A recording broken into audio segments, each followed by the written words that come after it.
Islamic ভাবে বিয়েতে যেগুলা জায়েজ না, আমরা এখন ওইগুলা পালন করতেছি। বলা হলো নিজে গিয়ে মেয়ে দেখতে, আমরা শুরু করলাম সবাই মিলে দেখতে। বলা হলো মেয়ে দিনদার কিনা দেখতে, আমরা শুরু করলাম মেয়ে সুন্দর কিনা দেখতে। বলা হলো ছেলের দিনকে প্রাধান্য দিতে, আর আমরা শুরু করলাম ছেলের টাকা পয়সাকে প্রাধান্য দিতে। বলা হলো নিজের পছন্দ মতো মেয়েকে বিয়ে করতে, আর আমরা শুরু করলাম অন্যর মতো দেখতে।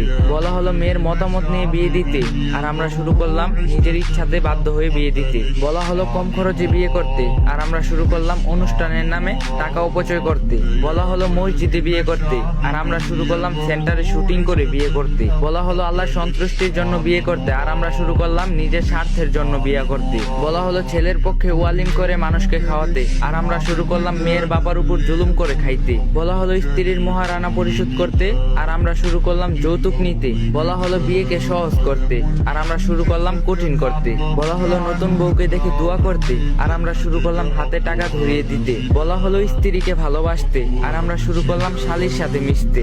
বলা হলো স্ত্রীকে সুন্দর করে কথা বলতে, আর আমরা শুরু করলাম দাসীর মতো আচরণ করতে। আল্লাহ তাআলা আমাদের সবাইকে ফিতনা থেকে হেফাজতে রাখুন, আমাদের সকলকে বুঝার তৌফিক দান করুক, আমিন।